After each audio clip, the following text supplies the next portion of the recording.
हा आहे मित्रांनो अडचणीत बुचकळ्यात टाकणारा प्रश्न, गोंधळून टाकणारा प्रश्न। वर्तुळ क्षेत्राचं एकूण क्षेत्रफळ काढायचंय। वर्तुळ क्षेत्राचं क्षेत्रफळ काढताना आपल्याला दोन गोष्टी माहित असाव्या लागतात। ते म्हणजे हे वर्तुळ क्षेत्र जर असेल तर याची त्रिज्या माहित पाहिजे जी दिलेली आहे, आणि त्याचा कोन माहित पाहिजे। इथं मात्र कोनच दिला नाही। आता आपण अडचणीत सापडतो मित्रांनो, पण अजिबात घाबरायचं कारण नाही, कारण तुम्हाला त्याचं उत्तर इथं दडलेलं आहे। इथं काय दिलंय बघा, x अंश अधिक y अंश अधिक z अंश बरोबर 180। इथं कोनांची माप दिली नाही, पण ह्या तिन्ही कोनांच्या मापांची बेरीज 180 अंश दिली। आता हे तीनही कोन जर 180 अंश मापाचे असतील, याचा अर्थ हे तीनही वर्तुळ क्षेत्र एकमेकाला जर जोडले तर 180 अंश मापाचं हे वर्तुळाचं क्षेत्र तयार होणार। येतंय का लक्षात? हे तीनही जर जोडले असे तर हे 180 अंश मापाचं होणार। हे ज्याच्या लक्षात आलं तो याचं क्षेत्रफळ सांगू शकतो। नमस्कार मित्रांनो, जय हिंद। मित्रांनो, समजा मी एक वर्तुळ काढलं, हे वर्तुळ काढलं बघा। या वर्तुळामध्ये वर्तुळाचं क्षेत्रफळ जर तुम्हाला विचारलं, वर्तुळाचं क्षेत्रफळ, तर तुम्ही लगेच सांगाल पाय r वर्ग केला की तुम्हाला ह्या वर्तुळाचं क्षेत्रफळ मिळणार आहे। म्हणजेच इथं पाय r वर्ग म्हणजे काय? पाय म्हणजे 22/7, r म्हणजे काय तर त्रिज्या। वर्तुळ केंद्रापासून वर्तुळाच्या परिघापर्यंतचे जे अंतर असतं त्याला त्रिज्या म्हणतात। समजा आपण ही 7 सेंटीमीटर घेऊ। आता r वर्ग म्हणजे काय तर त्रिज्येचा वर्ग म्हणजे 7 × 7, आणि हे सोडवलं मित्रांनो की तुम्हाला या वर्तुळाचं क्षेत्रफळ मिळणार आहे, पूर्ण वर्तुळाचं क्षेत्रफळ। तुम्हाला विचारलं ह्या वर्तुळाची परिमिती किती? आता मात्र तुमची गडबड होईल। परिमिती किती? परिमिती म्हणजे काय मित्रांनो? एखाद्या आकृतीच्या बाह्य बाजूंच्या लांबीची बेरीज। याची बाह्य बाजू कोणती आहे? ही कडेने दिसते ती, त्यालाच आपण परिघ सुद्धा म्हणतो। काय म्हणतो? परिघ म्हणतो। इंग्लिश मध्ये त्याला सर्कम्फरन्स म्हणतात। तर परिघ, परिमिती, वर्तुळाची परिमिती म्हणजेच परिघ, आणि परिघ काढण्याचं सूत्र आहे मित्रांनो 2πr। म्हणजे तुम्ही काय करणार? 2 गुणिले पाय म्हणजे 22/7 गुणिले r म्हणजे 7। हे सोडवलं की तुम्हाला या वर्तुळाची परिमिती मिळेल, म्हणजेच परिघ मिळेल। पण मित्रांनो, हे तुम्हाला माहिती आहे, याच्याही पुढे जाऊन समजा मी इथं अजून एक त्रिज्या काढली, या त्रिज्या, ही एक त्रिज्या आणि ही एक त्रिज्या, या दोन त्रिज्यांमुळे इथं हा वर्तुळाचा एक तुकडा तयार झाला, ज्याला वर्तुळ क्षेत्र म्हणतात। काय म्हणतात? वर्तुळ क्षेत्र। ह्या वर्तुळ क्षेत्राचे क्षेत्रफळ किती असं विचारलं, क्षेत्रफळ किती, किंवा या वर्तुळ क्षेत्राची परिमिती किती असं जर विचारलं तर मग मात्र मित्रांनो खूप साऱ्या मित्रांची अडचण होऊन जाते। इथं ह्या वर्तुळ क्षेत्राची परिमिती काढताना बाह्य बाजूंच्या लांबीची बेरीज हा हे आपल्याला माहिती आहे परिमिती म्हणजे। मग बाह्य बाजू कोणत्या या वर्तुळ क्षेत्राच्या? ही 7 सेंटीमीटर लांबीची, ही 7 सेंटीमीटर लांबीची, परंतु इथून तर इथपर्यंत हा जो कर्व दिसतोय, हा कंस दिसतोय, या कंसाची लांबी किती हे कळल्याशिवाय तुम्ही या वर्तुळ क्षेत्राची परिमिती सांगू शकणार नाही। ह्या बिंदूपासून तर ह्या बिंदूपर्यंत हा जो वर्तुळाच्या परिघाचा जो तुकडा आहे याला वर्तुळ कंस म्हणतात। त्याची लांबी काढता आली तर मग मात्र आपण ह्या वर्तुळ क्षेत्राची परिमिती सांगू शकतो। आजच्या व्हिडिओत मी तुम्हाला हेच समजावून सांगणार आहे, वर्तुळाच्या संबंधी, वर्तुळ क्षेत्राच्या संबंधी त्याचं क्षेत्रफळ कसं काढायचं, त्याची परिमिती कशी काढायची, आणि त्यावर आधारित उदाहरणं कशी येतात ते समजावून देणार आहे। त्यामुळे मित्रांनो मला खात्री आहे आजचा व्हिडिओ तुमच्यासाठी फार महत्त्वाचा असणार आहे। व्हिडिओ शेवटपर्यंत पहा मित्रांनो, कारण आजच्या व्हिडिओमध्ये मित्रांनो वर्तुळ क्षेत्राचं क्षेत्रफळ आणि परिमिती हे एकदम सोप्या पद्धतीने समजावून सांगणार आहे। आज समजून घेतल्यानंतर परत तुम्ही आयुष्यभर कधी विसरणार नाही। तर चला, खूप महत्त्वाची माहिती देणारे मित्रांनो, कुठेही जाऊ नका। पण त्याही अगोदर तुम्हाला माहिती नेहमीप्रमाणे तुम्ही चॅनलवर पहिल्यांदा आला असाल आणि चॅनल तुमच्याकडून सबस्क्राईब करायचं राहून गेला असेल तर चॅनल नक्की सबस्क्राईब करून ठेवा, कारण आपल्या चॅनलवर गणित, भूमिती, बुद्धिमत्ता खूप सोप्या पद्धतीने समजावून दिलं जातं, बेसिक पद्धतीने समजावून दिलं जातं। तर चला मित्रांनो, चॅनल सबस्क्राईब करून घ्या। सुरू करूया आजचा व्हिडिओ।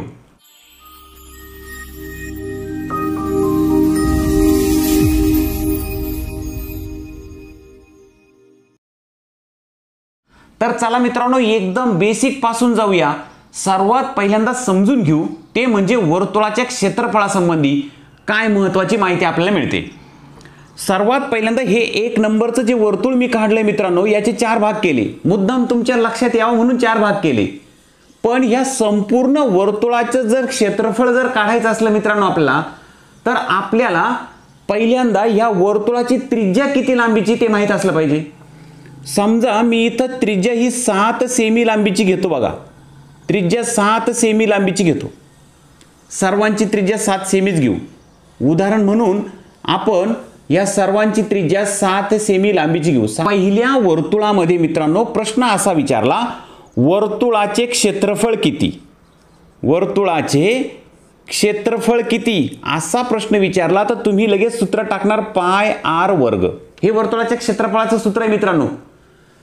म्हणजेच हे वर्तुळाच्या क्षेत्रफळाचं सूत्र जे आहे ते हे संपूर्ण वर्तुळामध्ये जो भाग व्यापलेला आहे त्या भागाचं क्षेत्रफळाचं सूत्र हे पाय आर वर्ग। इथं एक गंमत आहे मित्रांनो, मी हे 4 भाग केल्यानंतर तुमच्या लक्षात येईल हे 4ही भाग एकमेकाला जर लंब असतील तर ह्या केंद्रबिंदू जवळ हा 90 अंशाचा कोन तयार होईल, इथंही 90 अंशाचा कोन तयार होईल, इथंही 90 अंशाचा कोन तयार होईल आणि इथंही 90 अंशाचा कोन तयार होईल।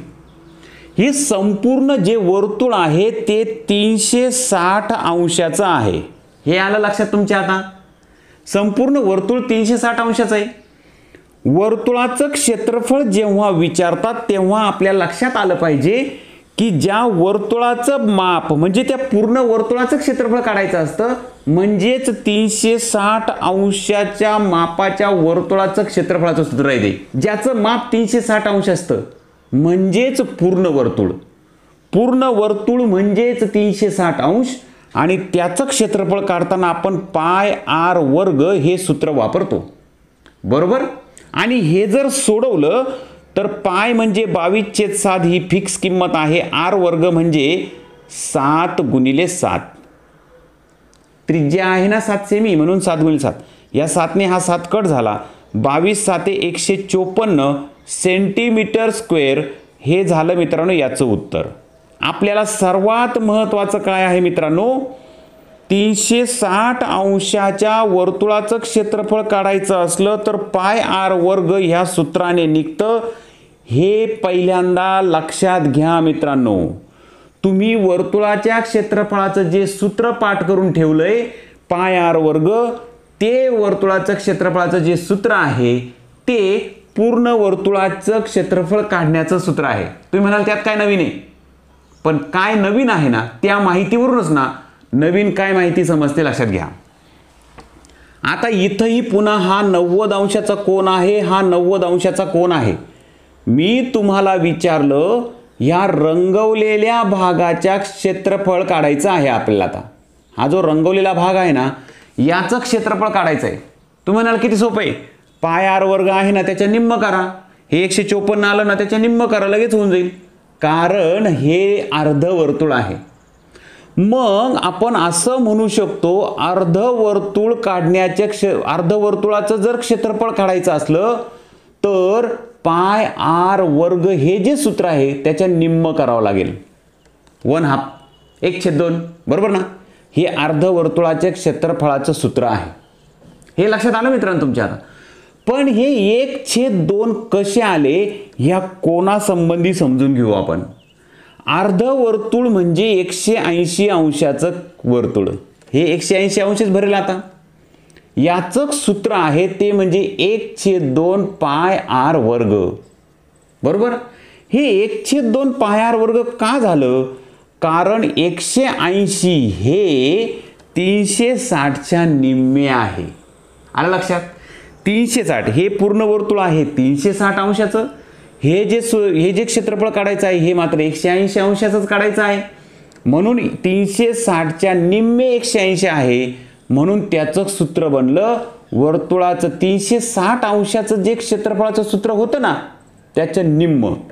म्हणून आपण याची मांडणी अशी करू शकतो 180 अंश मापाचं जर अर्धवर्तुळ असेल तर त्याचं क्षेत्रफळ काढताना पूर्ण वर्तुळाचं जे क्षेत्रफळ आहे त्याला गुणिले 180/360 केले की तुम्हाला 180 अंश मापाच्या वर्तुळाचं क्षेत्रफळ मिळेल.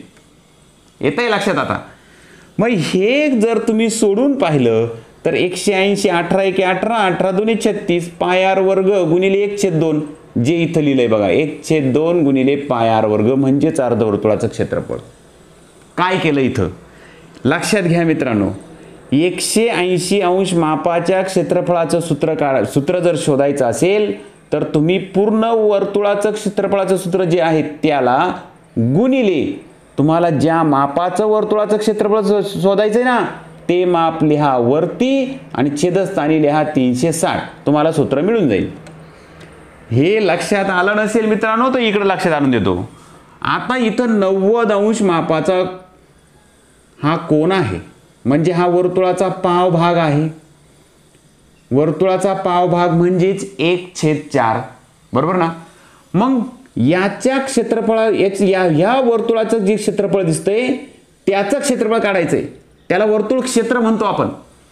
याचं क्षेत्रफळ जर काढायचं असलं ह्या रंगवलेल्या भागाचं तर तुमच्या लक्षात येईल तो 90 अंशाचा आहे फक्त. आता मग याचं सूत्र कसं काढणार तुम्ही. 90 अंश मापाचा जो कोन आहे त्यामध्ये जे वर्तुळ क्षेत्र आहे त्याचं वर्तुळाचं क्षेत्रफळ काढायचंय. त्या वर्तुळ क्षेत्राचं क्षेत्रफळ काढायचंय ना. मग πr वर्ग हे क्षेत्रफळाचं जे सूत्र आहे तेच राहू द्या. त्याला गुणाकारामध्ये 90/360 करा. असं सूत्र मांडलं की तुम्हाला याचं क्षेत्रफळ मिळून जाईल. आणि मग हे सोडवा. 0 आणि 0 कट झाला. 9 × 1 = 9 9 × 4 = 36 म्हणजेच πr वर्ग गुणिले 1/4 हे झालं त्याचं सूत्र. सोपं आहे की नाही. इथं आपण महत्वाचं काय समजून घेतोय मित्रांनो. आपण पूर्ण वर्तुळाच्या क्षेत्रफळाचं सूत्र माहित होतं त्यावरून अर्धवर्तुळाच्या क्षेत्रफळाचं सूत्र शोधलं. त्यावरून पाव भाग वर्तुळ जे आहे त्याचं क्षेत्रफळाचं सूत्र काय राहील ते पण शोधलं. पण इथं पूर्ण वर्तुळ अर्धवर्तुळ आणि पाव वर्तुळ हे कोनात्मक अंतर सुद्धा तुमच्या लक्षात आणून दिलं. पूर्ण वर्तुळ जे असतं ते 360 अंशाचं असतं. अर्धवर्तुळ जे असतं ते 180 अंश मापाचं असतं आणि पाव भाग जे वर्तुळ असतं ते 90 अंश मापाचं असतं. हे जर तुमच्या लक्षात आलं असेल ना मित्रांनो. आता आपण अत्यंत महत्त्वाच्या गोष्टीकडे जाणार आहे. ती कोणती समजून घेऊया. समोर एक आकृती आहे मित्रांनो. या आकृतीमध्ये ए जो आहे ह्या वर्तुळाचा केंद्रबिंदू आहे. AC म्हणजेच वर्तुळाची त्रिज्या आहे 7 सेमी. याचाच अर्थ AB सुद्धा 7 सेमी असणार. तुम्हाला जर विचारलं या रंगवलेल्या भागाचं क्षेत्रफळ किती तर रंगवलेल्या भागाचं क्षेत्रफळ काढताना आपण आत्ताच पाहिलं एक आपण जर वर्तुळ काढला आणि त्यामध्ये वर्तुळ केंद्र आणि हाचा पाव भाग जर घेतला तर हा 90 अंशाचा असतो बरोबर. आणि याचं क्षेत्रफळ जर काढायचं असलं तर आपण काय करतो 90 अंश मापाचा कोन झालाय ना. इथं दोन त्रिज्यांच्या मध्ये 90 अंश मापाचा कोन झालाय. अशा त्रिज्यांमुळे जे वर्तुळ क्षेत्र तयार झालं या वर्तुळ क्षेत्राचं ज्याला इंग्लिशमध्ये सेक्टर म्हणतात मित्रांनो. तर ह्या वर्तुळ क्षेत्राचं क्षेत्रफळ किती असं विचारलं ना. मग 90 अंश माप आहे ना. मग 90 अंश माप असताना या वर्तुळ क्षेत्राचं क्षेत्रफळाचं सूत्र कसं शोधायचं तर तुम्हाला जे वर्तुळाचं क्षेत्रफळाचं सूत्र माहिती तेच लिहा गुणिले 90 अंश मापाचं काढायचंय ना. मग अंशस्थानी 90 करा छेदस्थानी 360 करा. हे सोडवा तुम्हाला ह्या वर्तुळ क्षेत्राचं क्षेत्रफळ मिळून जाईल. हे तुम्हाला मी मागे लक्षात आणून दिलं. आता याच्या पुढे जायचंय मित्रांनो. तुम्हाला विचारलं हे जे वर्तुळ क्षेत्र दिसतंय त्याचं क्षेत्रफळ किती. आता तुमच्या लक्षात येईल याचं क्षेत्रफळ काढताना तुम्हाला हा कोन माहीत असला पाहिजे. कोन माहीत असला की तुम्ही वर्तुळाच्या क्षेत्रफळाचं सूत्र लिहिणार, गुणाकारामध्ये तो कोन लिहिणार, छेदस्थानी 360 लिहिणार आणि ते सोडवलं की तुम्हाला उत्तर मिळून जातं. हे लक्षात आणून दिलं की नाही मी तुम्हाला. मग हा कोन जर तुम्हाला दिलेला असला तरच तुम्ही याचं क्षेत्रफळ सांगू शकता. हा कोन मी दिला तुम्हाला 144 अंशाचा. हा कोन जर 144 अंशाचा दिला मित्रांनो तर तुम्ही हे रंगवलेल्या भागाचं क्षेत्रफळ सांगू शकता, ज्याला वर्तुळ क्षेत्र म्हणतो. या वर्तुळ क्षेत्राचं क्षेत्रफळ तुम्ही सांगू शकता. कसं? 144 अंश मापाचा कोन आहे ना, त्याचं सूत्र शोधायचं. त्याचं क्षेत्रफळाचं सूत्र शोधताना वर्तुळाचं क्षेत्रफळाचं सूत्र लिहा, गुणिले जो कोन दिलाय तो लिहा. ज्या कोणाचं वर्तुळ, ज्या कोणाचं काढायचं आहे तुम्हाला, या कोणाच्या वर्तुळ क्षेत्राचं क्षेत्रफळ काढायचं ना, मग 144 छेद 360 असं करा आणि तुम्हाला उत्तर मिळून जाईल. हे मित्रांनो ज्यानेही समजून घेतलं त्याला आज व्हिडिओमध्ये जो भाग शिकवणार आहे ना, मी जो भाग समजावून देणार आहे ना, जे उदाहरणं मी घेणार आहे ते उदाहरणं सोडवायला तुम्हाला काहीही वेळ लागणार नाही. ज्याला हे लक्षात येणार नाही ना त्याला मात्र याचं क्षेत्रफळ कसं काढायचं समजणार नाही बिलकुल. आणि त्याच्याही पुढे जाऊन याची परिमिती सुद्धा काढायची आपल्याला, ती सुद्धा काढायची, ते समजून घेणारच आहोत आपण. तर चला हे सोडूया आपण. पायची किंमत आहे 22/7. आर वर्ग म्हणजे 7 गुणिले 7. आर आहे 7, मग 7 गुणिले 7. मुद्दा मी ते 7 का घेतले तर ही आकडेमोड पटकन करता यावी म्हणून. गुणाकारात आहे 144 छेद 360 बरोबर. आता 144 आणि 360 याला कितीने भाग जातो बघूया आपण. 9 ने भाग जातो का? 4 आणि 4 8 आणि 9 जातो. 9 1 9, 9 5 14 होतात, 5 राहिले. 9 7 63, 9 सक 54, 9 सक 54, 9 चोक 36, 40 राहिले. आता 8 ने भाग देऊ. 8 2 16, 8 45, 2/5 राहिले तिथं. या 7 ने 7 कट झाला. काय शिल्लक राहिलं पहा? 22 गुणिले 7 गुणिले 2/5. आता आपण गुणाकार करूया. 22 दुने 44 होतील. 44 गुणिले 7/5 असं राहील आता बरोबर. 5 ने भाग देण्यापेक्षा अगोदर सोडूनच घेऊ. 7 चोक 28, 2 हातचे आले, 7 चोक 28, 29, 30 छेद 5. आता 5 सक 30 होतात आणि इथं 5 1 5 होतात, 3 उरले, दशांशचिन्ह दिलं, 5 सक 30. तर 61.6 सेंटीमीटर वर्ग हे झालं मित्रांनो उत्तर. ह्या रंगवलेल्या भागाचं क्षेत्रफळ आहे 61.6 सेंटीमीटर वर्ग. काय समजून घेतलं मित्रांनो आपण? एखाद्या वर्तुळामध्ये जे वर्तुळ क्षेत्र दिलेलं असतं ह्या वर्तुळ क्षेत्राचं क्षेत्रफळ कसं काढायचं. आपला दुसरा टॉपिक राहून गेलाय तो म्हणजे कोणता? असं वर्तुळ क्षेत्र दिल्यानंतर ह्या वर्तुळ क्षेत्राची परिमिती कशी काढायची. परिमिती तुम्हाला माहिती मित्रांनो, ह्या बाजूंची बेरीज म्हणजे परिमिती, लांबीची बेरीज. तर ते समजून घेणार आहोत. पण त्या अगोदर एक प्रश्न घेऊ पुन्हा एकदा सरावासाठी याच टाईपचा, आणि पुन्हा एकदा समजून घेऊ की वर्तुळ क्षेत्राचं क्षेत्रफळ कसं काढायचं. समोर आकृती आहे मित्रांनो. आकृतीचं निरीक्षण करा. इथं कोन दिलाय 36 अंशाचा. ए पासून सी पर्यंत दिलंय 1.4 सेमी. आणि तुम्हाला इथं म्हटलंय वर्तुळ, दिलेल्या वर्तुळ क्षेत्राचे, म्हणजे हे वर्तुळाचा एक तुकडा आहे, दिलेल्या वर्तुळ क्षेत्राचे क्षेत्रफळ किती. दिलेल्या वर्तुळ क्षेत्राचे क्षेत्रफळ जर काढायचं असलं मित्रांनो तर तुम्हाला कोन माहीत असायला पाहिजे. कोन आहे 36 अंशाचा. तुम्हाला मी सांगितलंय सूत्र कसं तयार करणार. मग वर्तुळाच्या क्षेत्रफळाचं जे सूत्र आहे ते लिहा, गुणिले जो कोन दिलाय तो त्याच्या छेदात द्यायचा 360. 360 पैकी 36चं माप काढायचं आहे आपल्याला, असा त्याचा अर्थ. हे सोडवलं की तुम्हाला ह्या वर्तुळ क्षेत्राचं क्षेत्रफळ मिळेल.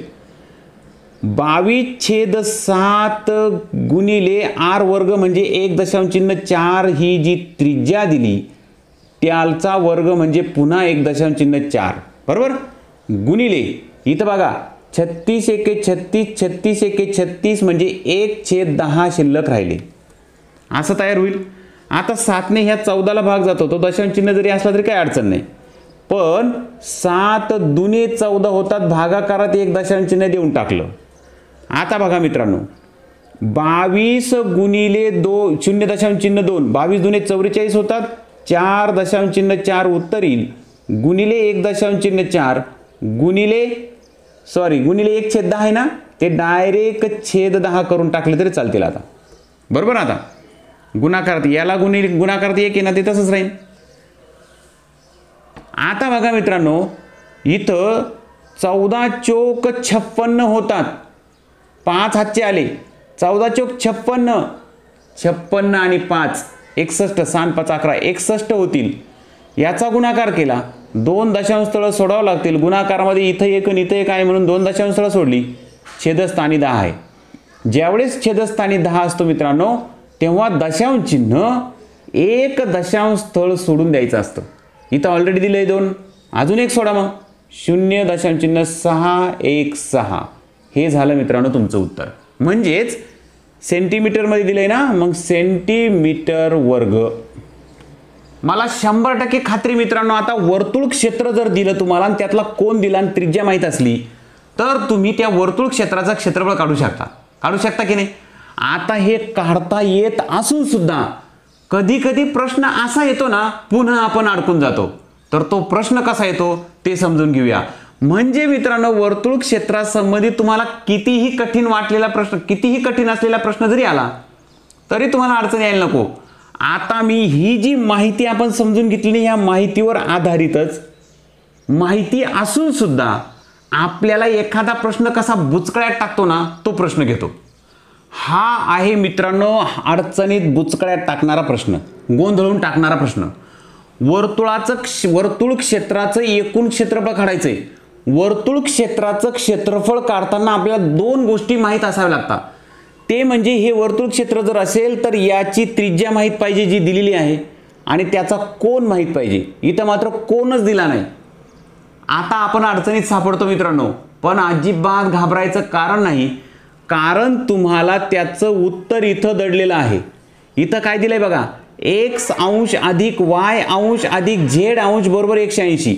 इथं कोनांची मापं दिली नाही पण ह्या तिन्ही कोनांच्या मापांची बेरीज 180 अंश दिली. आता हे तीनही कोन जर 180 अंश मापाचे असतील याचा अर्थ हे तीनही वर्तुळ क्षेत्र एकमेकाला जर जोडले तर 180 अंश मापाचं हे वर्तुळाचं क्षेत्र तयार होणार. येतंय का लक्षात. हे तीनही जर जोडले असे तर हे 180 अंश मापाचं होणार. हे ज्याच्या लक्षात आलं तो याचं क्षेत्रफळ सांगू शकतो. हे मी समजावून दिलं मित्रांनो सुरुवातीलाच. 180 अंश मापाचं जर वर्तुळ क्षेत्र असेल आणि त्याचा कोन जर 180 अंश मापाचा असेल तर मी सूत्र तुम्हाला सांगितलंय मागाशीच कसं तयार करायचं. वर्तुळाच्या क्षेत्रफळाचं सूत्र गुणिले 180 अंश मापाच्या वर्तुळाच्या क्षेत्रफळाचं क्षेत्रफळ काढायचंय ना वर्तुळ क्षेत्राचं क्षेत्रफळ काढायचंय ना. मग 180/360 करा. हे करायची गरज नाही मित्रांनो. गुणिले 1/2 केलं तरी चालतंय आता कारण 180 म्हणजे तो अर्धवर्तुळ आहे. म्हणून तुम्हाला म्हटलो मी की इथं त्याचं उत्तर आहे. जरी कोनांची मापं दिली नाही तरी सुद्धा तिघांची बेरीज 180 अंश आहे. याचा अर्थ हे एकमेकाला जोडले तर ते अर्धवर्तुळ तयार होणार आहे. खूप वेळा मित्रांनो असा प्रश्न येतो जो आपल्याला बुचकळ्यात टाकतो. कोणाचं मापच दिलं नाही तर कसं काढायचं मग याचं कसं काढायचं याचं कसं. तिन्हींचं वेगळं काढायची गरजच नाही. तिघांची एकत्र दिली ना कदाचित तुम्हाला 2 देतील आणि दोघांच्या मापांची बेरीज 90 अंश देतील किंवा 2 देतील आणि त्याच्या मापांची बेरीज देतील कोणाच्या मापांची बेरीज देतील. त्यावरून ठरवा त्या दोघांचं किती. आलं लक्षात. तर इथं पाय आर वर्ग म्हणजे काय पाय म्हणजे 22/7 गुणिले आर म्हणजे 7 गुणिले 7 गुणिले 1/2 बरोबर. या 2 ने जर या 22ला भाग दिला तर इथं 11 राहतील. हा 7 कट झाला बघा 11 हे 7 एवढंच शिल्लक राहिलं. 11 7 77 सेंटीमीटर वर्ग. या तिघांचंही क्षेत्रफळ 77 सेंटीमीटर वर्ग आहे. येतंय लक्षात. आता खूप सारे प्रश्न आहे मित्रांनो यावर आधारित. पण लक्षात ठेवा समजा या दोघांचंच दिलं तुम्हाला या दोघांचंच सांगितलं या दोघांच्या मापांची बेरीज 90 अंश आहे असं सांगितलं आणि आता विचारलं दोघांचंच वर्तुळाच्या क्षेत्राचं क्षेत्रफळ सांगा. मग तुम्ही काय करणार पाय आर वर्ग तुम्हाला माहीतच आहे, गुणिले 90/360 करणार म्हणजेच 1/4 होतंय. हे कळतंय तुम्हाला. मग वर्तुळाचं क्षेत्रफळ काढा पहिल्यांदा, जे 7 सेंटीमीटर त्रिज्येवरून तुम्हाला काढता येईल. पाय म्हणजे 22/7 गुणिले 7 गुणिले 7 याची किंमत 154 येते मित्रांनो. आणि त्याला गुणिले 1/4 म्हणजे याला भागिले 4 करा. 4ने भाग दिला 154ला की तुम्हाला याच्या निम्मे उत्तर मिळून जाईल. बरोबर की नाही. तर अशा पद्धतीने हे बुचकाळ्यात टाकणारे प्रश्न असतात. आपल्याला माहिती काय मित्रांनो, आपल्याला बेसिक काय माहिती आहे, वर्तुळ क्षेत्र जेव्हा दिलेलं असतं तेव्हा त्याचं क्षेत्रफळ जर काढायचं असलं तर आपल्याला त्या वर्तुळ क्षेत्राची त्रिज्या माहीत पाहिजे आणि त्याचा कोनाचं माप माहीत पाहिजे. त्याला अंतर्गत कोन म्हणतात. अंतर्गत कोनाचं माप माहीत पाहिजे. इथं मापच देणार नाही आणि तरी विचारणार. तर लक्षात ठेवा मित्रांनो, त्याचं ते जे आहे मित्रांनो ते सोडवताना तुम्हाला याचा उपयोग होतो. याच्याशिवाय तुम्ही ते सोडू शकत नाही. तर अशा पद्धतीने बुचकळ्यात टाकणार प्रश्न सुद्धा असू शकतो मित्रांनो. काळजी करायची नाही. सर्व प्रश्न सोडवता येण्यासारखे असतात. फक्त आपल्याला थोडासा तर्क लावावा लागतो. आपल्याकडे जे ज्ञान आहे त्याचा व्यवस्थित उपयोग करता आला पाहिजे. नाहीतर नुसतंच ज्ञान आहे आपल्याकडं पण इथं मात्र त्याचा उपयोगच करता येईना. तर असं व्हायला नको मित्रांनो. चला आता महत्त्वाचं शिकायचं राहून गेलं ते म्हणजे काय, तर वर्तुळाची परिमिती कशी काढायची. आणि वर्तुळाची परिमिती काढल्यानंतर अशा पद्धतीने जे वर्तुळ क्षेत्र असतं ना त्याची परिमिती कशी काढायची ते समजून घेऊया. तुम्ही म्हणाल मित्रांनो वर्तुळाची परिमिती काय.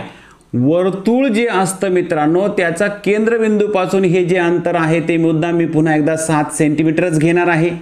ह्या वर्तुळाची परिमिती काढायची आहे. परिमिती म्हणजे तुम्हाला माहिती मित्रांनो, परिमिती कशाला म्हणतात, ज्याला इंग्लिशमध्ये पेरिमीटर म्हणतात. परिमिती म्हणजे बाह्य बाजूच्या लांबीची बेरीज. ह्या वर्तुळाची बाह्य बाजू कोणती आहे, ही दिसती तुम्हाला कडा. हिची लांबी जी आहे ना तीच त्याची परिमिती. पण ह्या वर्तुळामध्ये ही जी कडा आहे याची लांबी जी मोजतो आपण त्या लांबीला आपण परिघ सुद्धा म्हणतो. त्या वर्तुळाचा परिघ सुद्धा म्हणतो. म्हणजे वर्तुळाची परिमिती काढणे म्हणजेच त्या वर्तुळाच्या परिघ काढणे असतो. परिघ म्हणजे इंग्लिशमध्ये सरकम्फरन्स. तर वर्तुळाचा परिघ म्हणजेच त्या वर्तुळाची परिमिती. बरोबर.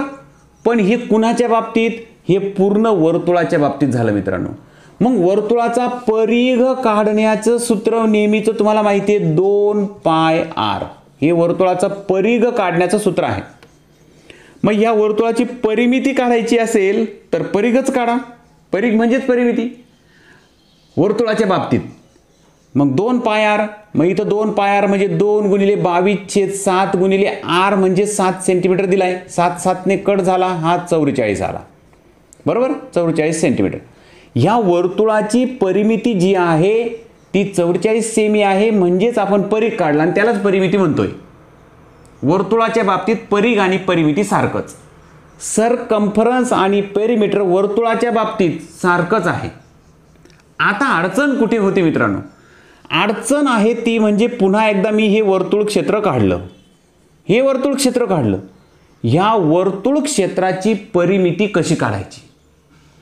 आता या वर्तुळ क्षेत्राची परिमिती काढताना तुमच्या लक्षात येईल मित्रांनो, ही 7 सेंटीमीटर त्रिज्या, मग ही सुद्धा 7 सेमीच असणार. बरोबर की नाही. ही 7 सेमी आणि ही 7 सेमी, तर हे झाले दोघं मिळून 14 सेमी. 2 त्रिज्या, 2 त्रिज्यांची बेरीज तर करावीच लागणार.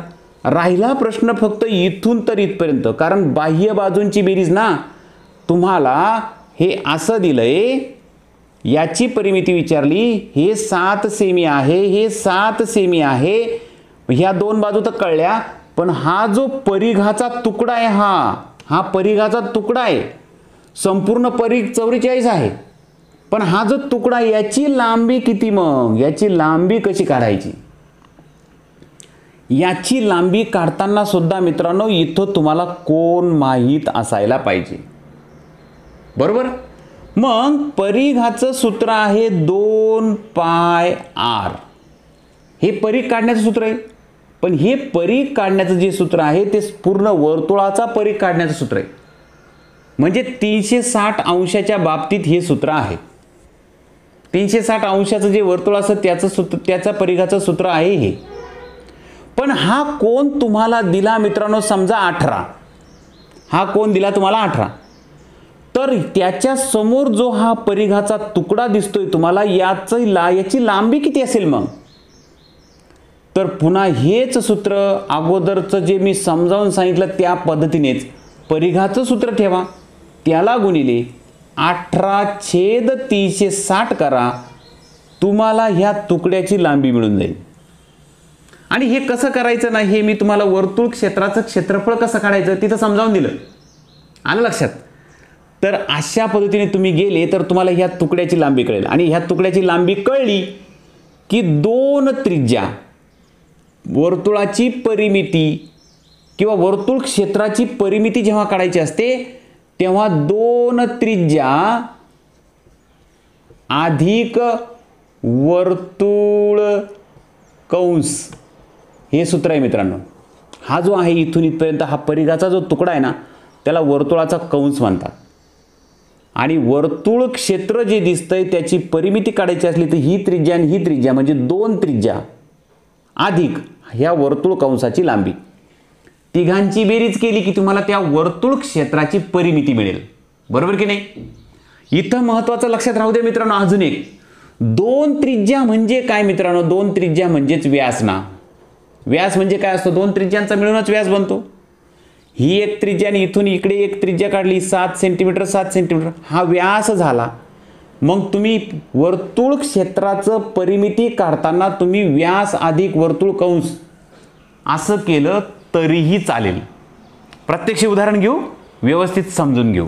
तुमच्या समोर हे वर्तुळ क्षेत्र दिलंय, ज्याचा कोन आहे तर 36 अंशाचा वर्तुळ क्षेत्र आहे. याचा अर्थ इथून तर इथपर्यंत ही त्रिज्या आहे, इथून इथपर्यंत ही त्रिज्या आहे.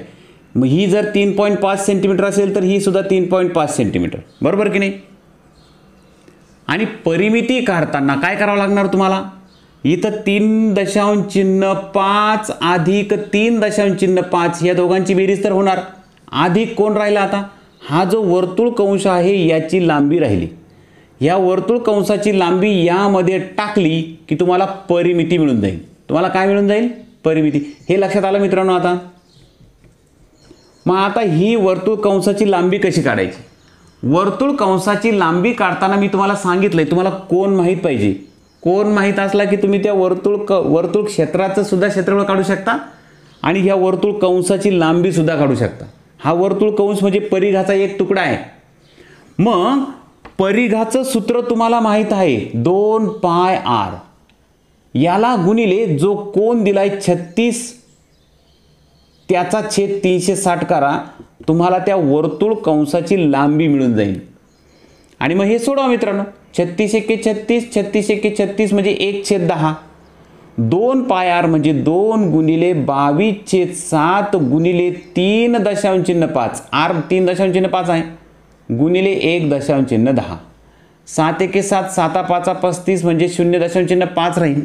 22 चोक 44 झाले मित्रांनो. 44 गुणिले 0.5 छेदस्थानी 10. बरोबर? आता आपण काय करू?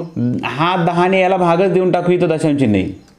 आणि मग 4.4 गुणिले 0.5 बरोबर 5 चोक 20 होतील. हातचे 2 आले, 5 चोक 20 आणि 2 22 झाले. इथं एक दशांश चिन्ह, इथं एक दशांश चिन्ह, 2 दशांश चिन्ह सोडावं लागतील. 1 2 म्हणजे उत्तर आलं 2.2 सेंटीमीटर. ह्या लांबीचा हा जो वर्तुळ कंस आहे तो आहे 2.2 सेमी. कसा निघाला? तो यावरून निघाला. आणि इथं टाकून द्या मग 2.2 सेमी. आता हे 3.5 हे 3.5 7 होतील. 7 आणि 2 9, 9.2 सेंटीमीटर ही झाली मित्रांनो ह्या वर्तुळ कंसाची परिमिती. हे उदाहरण खूप साऱ्या मित्रांना सोडवायला अडचण होती मित्रांनो, म्हणूनच हा व्हिडिओ तुमच्यासाठी घेऊन आलोय. वर्तुळ क्षेत्र याच्या संबंधीचे जे प्रश्न असतात त्या प्रश्नांमध्ये खूप साऱ्या मित्रांची अडचण असते आणि ते तुम्हाला समजावून देणं माझ्यासाठी फार महत्त्वाचं होतं. आपण ह्या चॅनलवर गणित समजावून देतोय, पण एखादा भाग गणिताचा असा नको राहिला, एखादा भूमितीचा भाग असा नको राहिला की जो तुम्हाला समजावूनच देता नाही आला किंवा समजावून दिला नाही आणि तो तुम्हाला कधी समजला पण नाही. असं जर झालं मित्रांनो, नेमका त्याच टॉपिकवर जर प्रश्न आला मग मात्र अडचण होऊन जाईल. तर मित्रांनो, माझा उद्देश हा आहे की आपल्या चॅनलवर तुम्हाला सगळ्या टॉपिकवरचे एकदम सोप्या पद्धतीने सोडवता येणारे व्हिडिओ सापडले पाहिजे. सर्व प्रश्नांची उत्तरं तुम्हाला मिळाली पाहिजे. एकही प्रश्न सुटून जायला नको. म्हणून मित्रांनो, हा व्हिडिओ तुमच्यासाठी घेऊन आलोय. आता आपण असे काही प्रश्न घेणार आहोत ज्यामध्ये एकाच वेळेस क्षेत्रफळ आणि परिमिती विचारली आणि शेवटी सरावासाठी सुद्धा तुम्हाला उदाहरण देणार आहे. फक्त समजून घ्यायचं काम नका करू मित्रांनो. समजून घेतल्यानंतर तुमचा सराव देखील तितकाच महत्त्वाचा आहे. खूप साऱ्या मित्रांना गणित एकदम सोपं वाटतं, शिकवलेलं व्यवस्थित समजतं सुद्धा, पण प्रत्यक्ष गणित आल्यानंतर करता येत नाही. त्याचं कारण असतं सराव नसतो. गणितामध्ये तुम्हाला सराव लागतो मित्रांनो. पाठांतरापेक्षा गणितामध्ये सराव लागतो. गणितं घ्यायची सोडवायची, उत्तर बरोबर आलं की नाही चेक करायचं. तर जितका जास्त सराव तितकं जास्त गणित अंगवळणी पडतं आणि ज्याचा जास्त सराव असतो मित्रांनो तो परीक्षेमध्ये कुठेही एकदम चुटकीसरशी गणितं सोडवू शकतो. तर चला आता आपण क्षेत्रफळ आणि परिमिती एकत्र एक उदाहरण घेऊ. दोन्ही परिमिती आणि क्षेत्रफळ एकाच वेळेस कसं काढायचं ते समजून घेऊ आणि मग तुम्हाला मी सरावासाठी सुद्धा उदाहरण देणार आहे. ते उदाहरण तुम्ही सोडवायचं. तुमच्यासमोर एक आकृती ठेवली बघा. अशी आकृती दिली त्रिकोणाची. इथं कोन बी, इथं कोन सी, इथं कोन ए. इथं तुम्हाला हे दिसतंय थोडंसं वर्तुळ क्षेत्र दिसतंय. मग वर्तुळ क्षेत्र दिसतंय, खात्री कशावरून होईल? प्रश्नात तुम्हाला वर्तुळ क्षेत्र दिलं पाहिजे, रंगवलेल्या वर्तुळ क्षेत्राचे, म्हणजे हे वर्तुळ क्षेत्र आहे. आता वर्तुळ क्षेत्राचे, रंगवलेल्या वर्तुळ क्षेत्राचे क्षेत्रफळ काढायचे. तुम्हाला माहिती मित्रांनो, क्षेत्रफळ काढायचं असलं किंवा परिमिती काढायची असली अशा वर्तुळ क्षेत्राची तर तुम्हाला इथं कोन माहीत पाहिजे. मग हा कोन बी जो आहे तो माहीत नाही, इथं कोन सी जो आहे तो माहीत नाही, पण दोघांची बेरीज 90 अंश आहे. 90 अंश आहे याचा अर्थ पूर्ण वर्तुळाचा तो 1/4 भाग आहे. हे लक्षात आल्याबरोबर क्षेत्रफळ कसं काढणार? क्षेत्रफळाचं सूत्र आहे पाय आर वर्ग, पण याचा चौथा भाग तुम्हाला काढावा लागणार आहे, म्हणजे भागिले 4 करायचे. येतंय का लक्षात? आता याला 4 ने भाग दिला तर पूर्ण वर्तुळाचं जे क्षेत्रफळ येईल त्याला 4 ने भाग दिला तर तुम्हाला पाव वर्तुळाचं क्षेत्रफळ मिळेल. पाव वर्तुळाचं क्षेत्रफळ म्हणजेच 90 अंश कोनाने तयार केलेल्या वर्तुळाच्या क्षेत्राचं क्षेत्रफळ. या दोघांचं मिळून 90 होतंय. म्हणजे हे कसं असणार? पूर्ण वर्तुळ असणार, त्यातला फक्त पाव भाग. एवढ्याचं क्षेत्रफळ विचारलंय आणि याची त्रिज्या आहे इथं किती दिली? 7 सेमी. आलं लक्षात मित्रांनो? आता म्हणजे याचं क्षेत्रफळ काढणं काय आणि या दोघांचं एकत्र करणं काय? सारखंच. म्हणजेच आपण एकूण वर्तुळाचं जे क्षेत्रफळ आहे त्याला भागिले 4 करू, बरोबर? किंवा हे लक्षात नाही आलं तर आपण जे समजून घेतलं, एकूण वर्तुळाचं क्षेत्रफळ गुणिले कंस दिलाय 90, मग कोणाचं माप दिलंय 90/360 आणि मग इथं लक्षात येईल 9 1 9 9 चौक 36 म्हणजेच पाय आर वर्ग गुणिले 1/4 म्हणजेच भागाकारात 4. आलं लक्षात? हे झालं सूत्र. आता ते सोडूया आपण. 22/7 गुणिले 7 गुणिले 7 याला भागाकारात 4 आहे हे लक्षात राहू द्या, किंवा इथं गुणाकारात 1/4 लिहून ठेवा. 7 ने 7 कट झाला, 7 दुने 14, 7 दुने 14 ने 15, 154 आलं. याला भागाकारात 4 आहे. 4 ने भाग देऊ, 4 त्रिक 12 होतील, 3 उरले, 4 8 32 होतील, पुन्हा 2 उरले, भाग जात नाही म्हणून दशांश चिन्ह दिलं, 4 25 सेंटीमीटर वर्ग हे झालं क्षेत्रफळ. 38.5 सेंटीमीटर वर्ग क्षेत्रफळ मिळालं. परिमिती काढायची मित्रांनो. परिमिती काढताना सुद्धा तुम्हाला कोणाचाच उपयोग करावा लागतो. एकूण परिमिती जी असते वर्तुळाची ती 2 पाय आर असते. याला भागाकारात 4 करावा लागेल आता, म्हणजे हे पावभाग वर्तुळ आहे ना हे दोघांचं मिळून. मग 2 पाय आर करू, गुणाकारात 1/4 करू, 2 गुणिले 22/7 गुणिले आर आहे 7, 7 ने 7 कट झाला, याला गुणाकारात 1/4 आहेच. 22 दुने 44 झाले, त्याचा छेद 4 बरोबर 11. हे काय झालं मित्रांनो? हे जे आहे हे मिळालं मित्रांनो परिघाचा चौथा भाग, म्हणजे याची किंमत मिळाली. इथून तर इथपर्यंत याची किंमत मिळाली, बरोबर की नाही? मग परिघ जर तुम्हाला मिळाला परिघाचे ह्या तुकड्याची कंसाची किंमत जर मिळाली, पण हे दोन तुकडे एकमेकाला जोडलेले, बरोबर ना, हा तुकडा वेगळा आहे हा तुकडा वेगळा आहे, मग ह्या तुकड्याची इथून इथपर्यंत आणि इथून इथपर्यंत याची फक्त लांबी कळली तुम्हाला, परिमिती काढताना ह्या दोन्ही तुकड्यांची जी वर्तुळ कंसांची लांबी आहे ती तर घ्यावीच लागणार, ती आली 11, ती तर घ्यावीच लागणार, ती आली 11. याची ही बाजू घ्यायची राहिली अजून, तेव्हा या संपूर्ण तुकड्याची परिमिती निघेल. या वर्तुळ कंसाची परिमिती काढताना हा भाग, हा आणि हा याची बेरीज पाहिजे. हा मिळाला, हे दोघांची तर बेरीज होईलच, पण ही एक त्रिज्या, ही एक त्रिज्या, ही एक त्रिज्या आणि ही एक त्रिज्या, या चारही त्रिज्या घ्याव्या लागतील. म्हणजे 7 सेमी हे 4 वेळा, 7 चोक 28, 11 अधिक 28 असं केलं तर तुम्हाला त्या दोघांची एकूण परिमिती मिळेल. 8 आणि 1 9, 39 सेंटीमीटर ही झाली मित्रांनो परिमिती. अशा पद्धतीने मित्रांनो ही उदाहरणं सोडवावी लागतात. परिमिती घेताना तुम्हाला ह्या सूत्राने जे मिळतं ते फक्त त्या परिघाच्या तुकड्याची लांबी मिळते. त्रिज्येची सुद्धा बेरीज करावी लागते, 2 वेळा त्रिज्या घ्यावी लागते. याची परिमिती काढताना 2 वेळा त्रिज्या आणि हा तुकडा, याची बेरीज करताना हा तुकडा आणि ही 2 वेळा त्रिज्या. पण इथं मात्र ह्या दोन्ही तुकड्याची वेगवेगळी लांबी मिळाली नाही, आपल्याला एकत्रित मिळाली, ती एकत्र करायचीच होती ना, एकत्रच करून टाकले डायरेक्ट. राहिला प्रश्न फक्त ह्या 2 त्रिज्या आणि ह्या 2 त्रिज्या ते एकत्र केल्या आणि परिमिती काढली. मला खात्री आहे मित्रांनो तुम्हाला आजचा व्हिडिओ नक्की महत्त्वाचा वाटला असणार. महत्त्वाचा वाटला असेल आणि तुम्हाला आजचा व्हिडिओ आवडला असेल तर आपल्या ह्या व्हिडिओला लाईक करायला विसरायचं नाही. खूप महत्त्वाचं आहे मित्रांनो, तुमच्या लाईक पाहून तर मला पुढची व्हिडिओ बनवायला प्रोत्साहन मिळते. तर व्हिडिओला लाईक करायला विसरू नका. चॅनल सबस्क्राईब करायचं राहून गेला असेल तर चॅनल नक्की सबस्क्राईब करून ठेवा मित्रांनो, कारण आपल्या चॅनलवर गणित एकदम सोप्या पद्धतीने समजावून दिलं जातं.